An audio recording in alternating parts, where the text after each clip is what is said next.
Thank you, Denise. And fellow Rotarians and guests, it's my pleasure to introduce Sue and Robyn.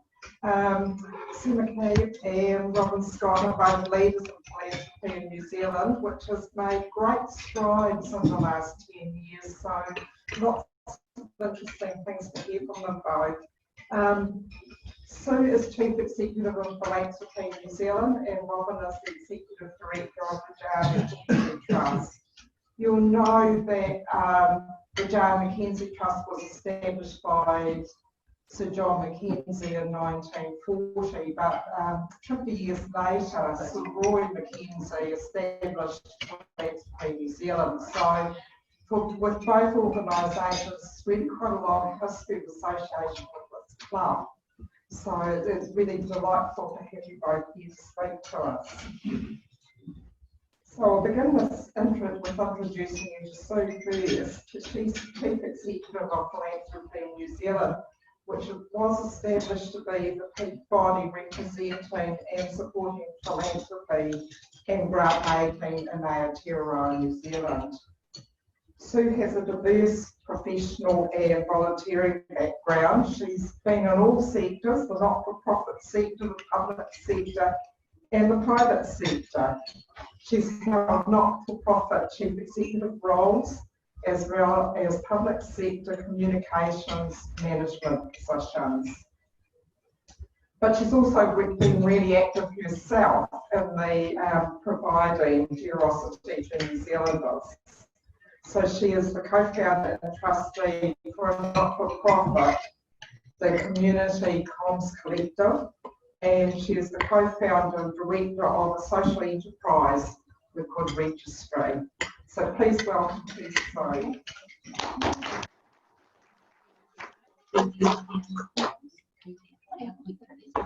And now, I'll just introduce, sorry, I'm introducing you both. I'm going to introduce you both and then you get to come up and speak. Apologies for that. I'd now like to introduce you to Robyn. And as you'll know, our club has a long relationship with the McKenzie Trust that Robyn is.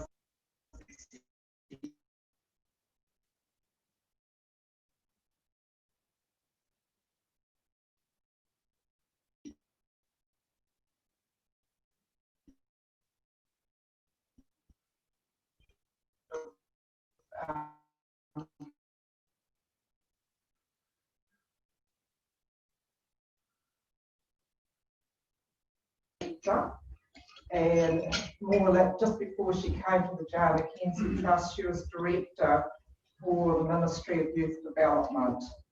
She's been CEO of Age Concern New Zealand and also Philanthropy New Zealand. She has a passion for making a difference, which drives her commitment to the McKenzie Trust vision of a socially just and inclusive Aotearoa, New Zealand. She's held several governance roles and is alumnus of Leadership New Zealand. So would you please join me in welcoming Robyn. Robyn's going to speak first and then Sue's going to come up and speak. So Robyn, yours. Thank you, Joan. Tēnā koutou katoa. Thank you very much, Joan, our McKenzie Trust Deputy Chair. And I also want to acknowledge the previous Chair of Philanthropy New Zealand in the room, and your visitor, John Prendergast, was my boss for a couple of years. Nice to see you again, John, as Chair of Philanthropy New Zealand. I'm going to speak quite briefly because Sue is going to give you a picture of the philanthropic response to COVID-19. I'm going to speak more specifically about the McKenzie Trust. But firstly, as you're all aware and as Joan has referenced, Sir John and Sir Roy were valued members of Rotary and Sir Roy particularly of this Rotary Club. And many of you will be familiar with the work of the McKenzie Trust. Sir Roy was awarded the Paul Harris Fellow in 1983 and in 1996 a Rotary International Service Above Self Award. And in 2005, the Ruby Paul Harris Pin for 50 years outstanding service. So a strong association with service. If I could have the third slide, please. Oh, Joy, could I? It's all right, we've got two. We've got one in the room and one on Zoom. Okay, that's fine. And a favourite, I just wanted to draw your attention to a touchstone, I guess, for us, a favourite expression of Sir Roy's, which you'll see, you will have seen some of you in his book. Do not go where the path may lead, go instead and leave the trail. And that does set some foundational understanding for the trust and its work. Next slide, please. And the next slide. Okay, they're coming in individually, and then excellent, thank you. So we have conversations about what McKenzie's spirit actually means, and this is not an exhaustive list, but some of the things we think about when we think of it are pioneering, prevention, development, not just band-aids, a focus on the marginalised, civic contribution, and that will be familiar to you as Rotarians, and systematic change or transformational change. And systems change is becoming more of a focus of more philanthropy, both in New Zealand and around the world. And Sir Roy's son, Peter, some of you may have known as well, Peter left a legacy which has been resulted in what we call the Peter McKenzie project, and that has a focus only on systems change in child and family wellbeing. Next slide, please. Okay, a very quick touch with our new strategy, which the trustees have just agreed to. Our vision of a socially just and inclusive Aotearoa New Zealand remains the same. It's as relevant today as it was many, many years ago. So that vision remains exactly the same. And some of our work remains the same as well. The next slide, please. So we have a focus, and this strategy will be rolled out next year. We have a focus, kind of an umbrella to our work, on advancing equity.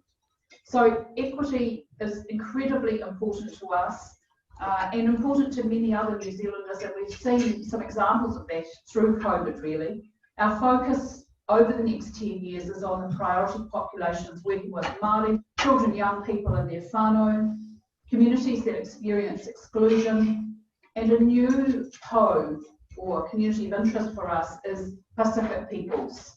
If you think about New Zealand's social statistics, some of those population groups appear in the very lowest part and the poorest parts of our communities, and we are particularly interested in those. Next slide, please. The things that we're going to focus on, the impact that we're seeking, are those you can see in front of you.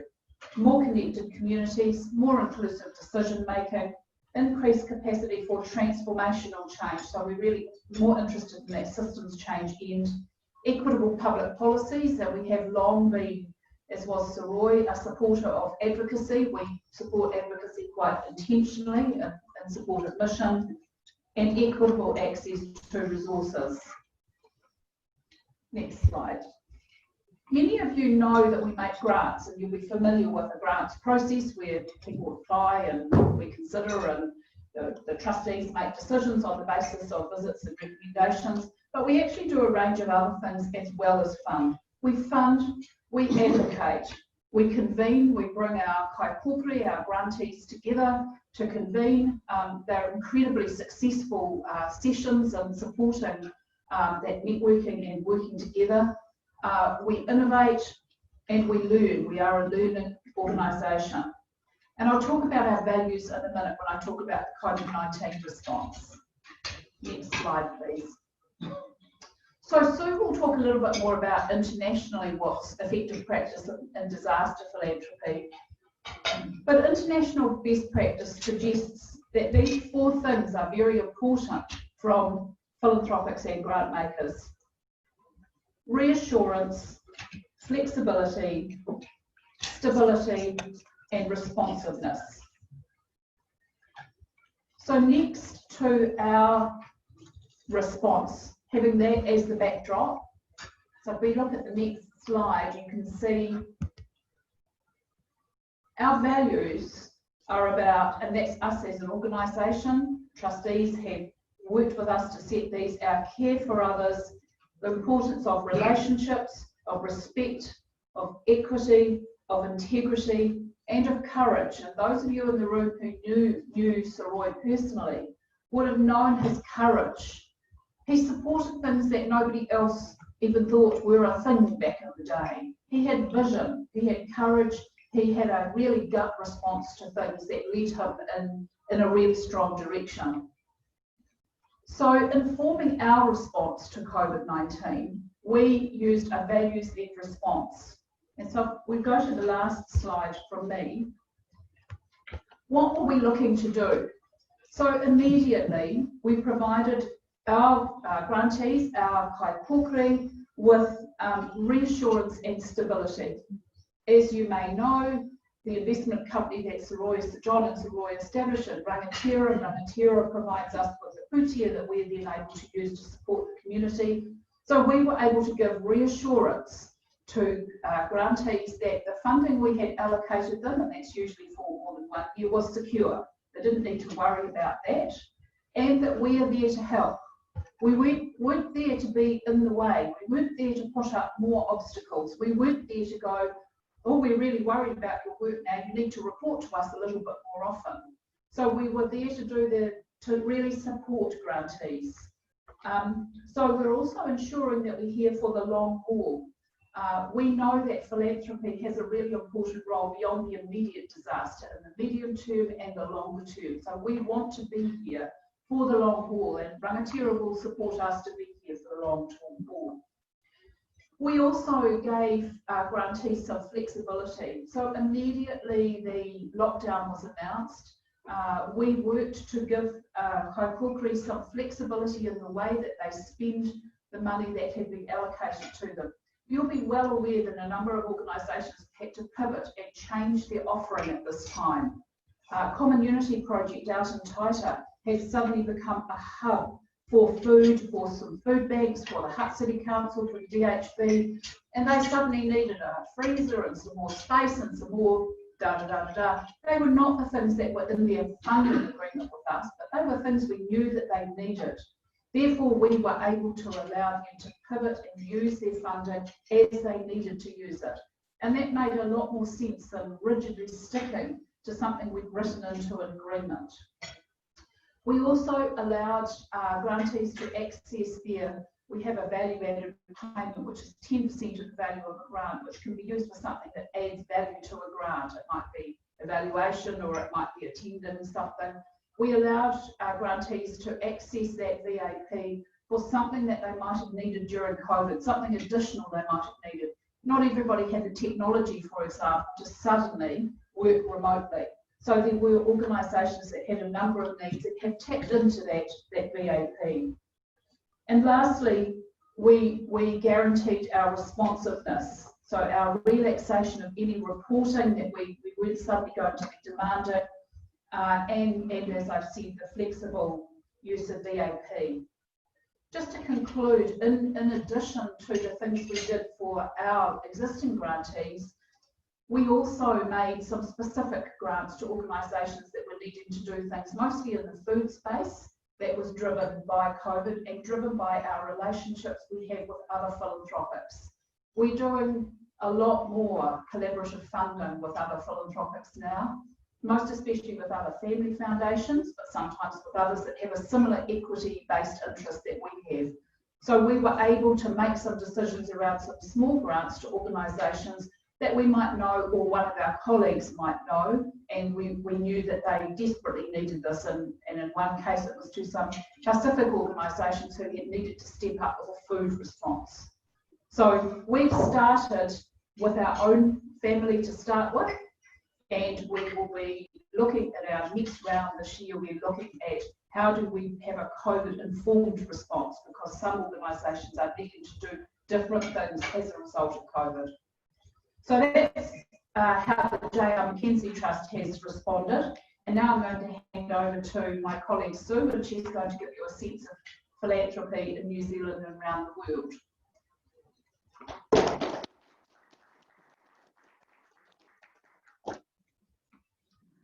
I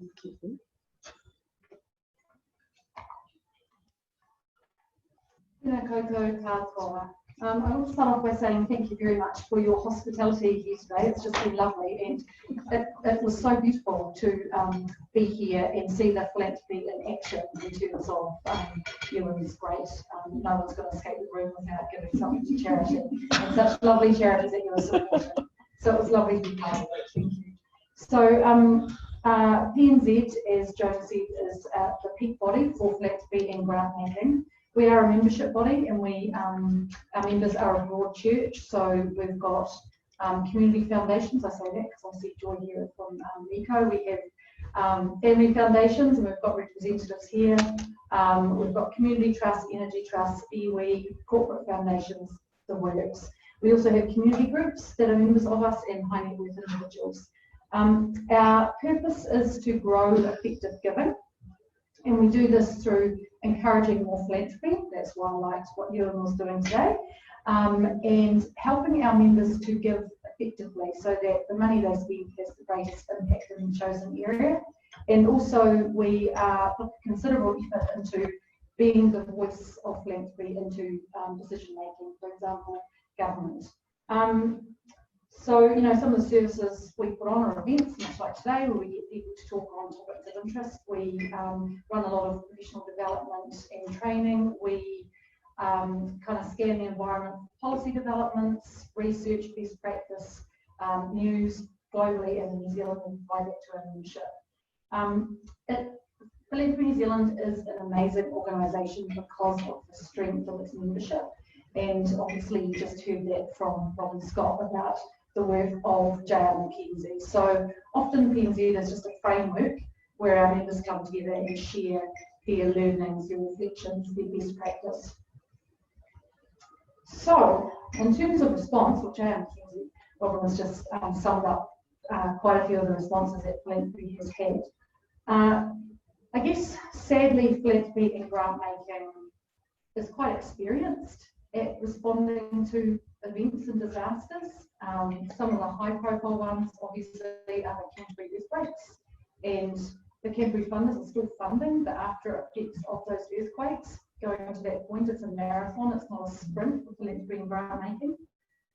We had the terrorism attack for Kari White Island, and while those are, and now we've got COVID, and while those are the high profile examples, for many communities there have been many major events in terms of floods and fires where philanthropy and grant makers have gained a lot of experience. So late last year we launched a resource for how to prepare for, respond to and help communities recover from a major event. And that called on not just the domestic wisdom of philanthropists and grant makers, but also internationally, because obviously events are occurring sadly every day all around the world. So some of the key points from that guide that go across the preparedness, the response, the recovery, were the importance of collaboration that Robyn spoke about. Collaborating in peacetime means it's easier to collaborate during a crisis. And not just, first of all, collaborating within philanthropy and grant making, then collaborating with government, collaborating with business, with community, with all the helpers that need to come together to respond. The relationship with community is really important, because the more you know someone, the better you can help them. If you're quite distant, it's quite hard to help in a crisis. Flexibility and responsiveness, which Robyn gave a few examples of, so no crisis is the same. If you think back on those crises I mentioned, they all require really different responses. And as I've said, stay in distance. So public donations go up immediately after a major event, and then everyone gives their heart, and then they trickle off. Government comes in with its programs, and then they become embedded, and then the community need keeps emerging over the long term. So in terms of COVID, I think we're seeing the tip of the iceberg of the impact, even if we just pull out of this quite nicely, and we don't have a second wave in the best case scenario. The context, which many of you in this room will know, is that for many philanthropists and grant makers, they get the money that they then distribute from their investments, from their capital, like things like interest, shares, and even like returns from commercial property. Our members have got a wide range of income that they use. So those returns are down. So there is a smaller pool of funds there.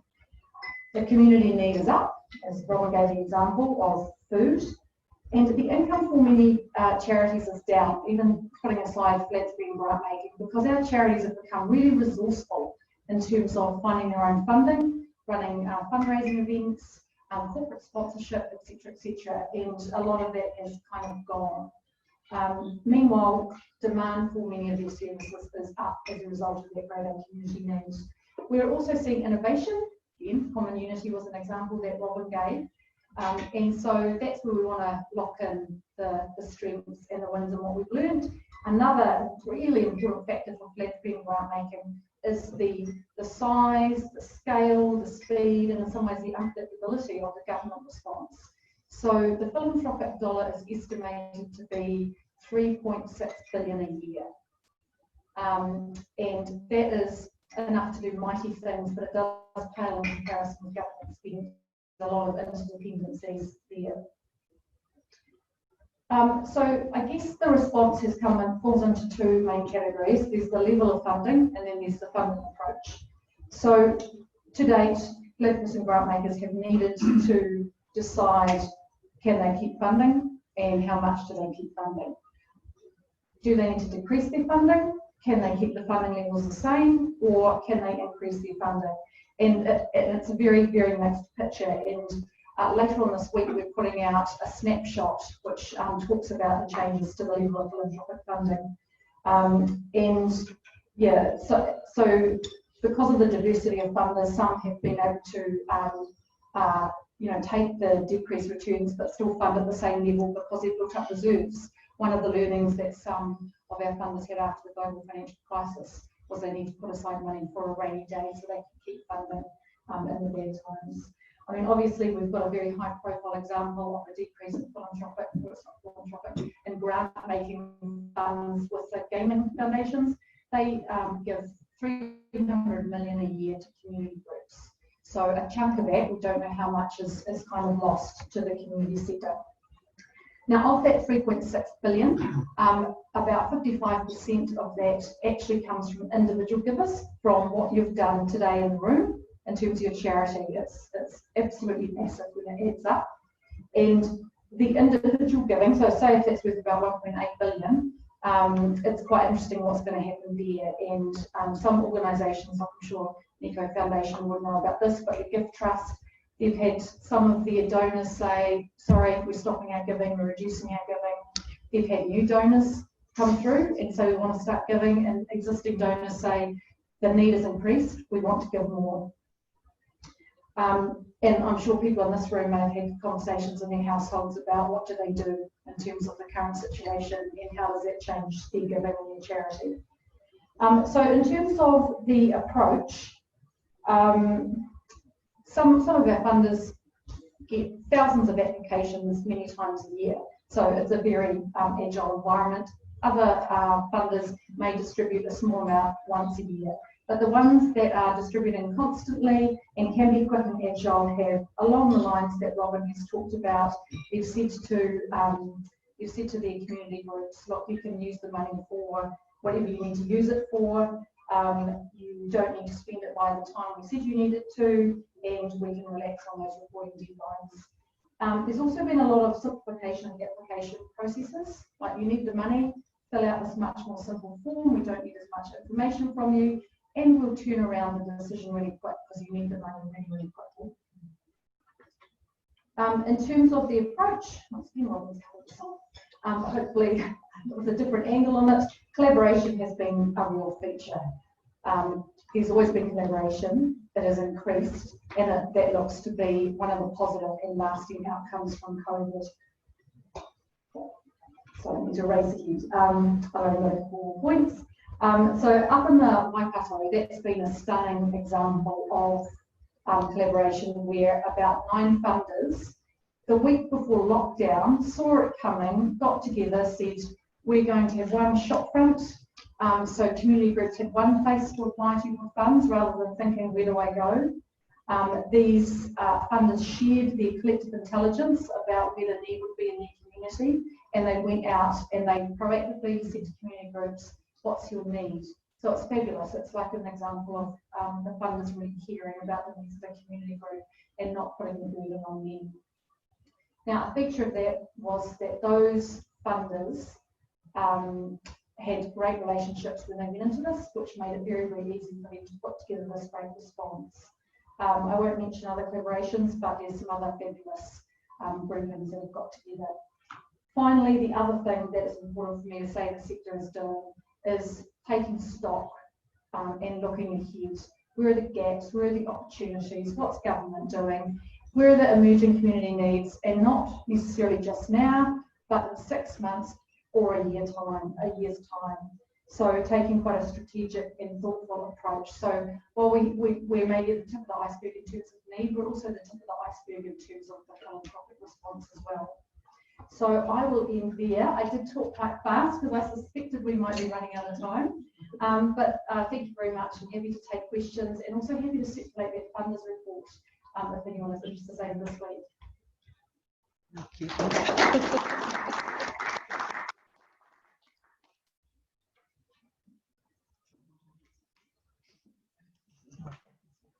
Robyn and Sue, I know you could have talked for a lot longer and it'd be great to have lots of questions as well. But the contribution that philanthropy makes to New Zealand society is huge, as we, you just told us from 3.6 billion. So I'd like to say thank you very much for sharing the learnings. And I guess the take home from me out of that is, if you know your communities and you're well connected with other grant makers, you've got a really good chance of having a very successful response from the community and being agile, which I think New Zealanders are actually quite good at. So thank you very much, and I do hope we'll learn more from you at later times. And I'd just like to thank you, Rebecca. Oh, thank you. Thank you very much.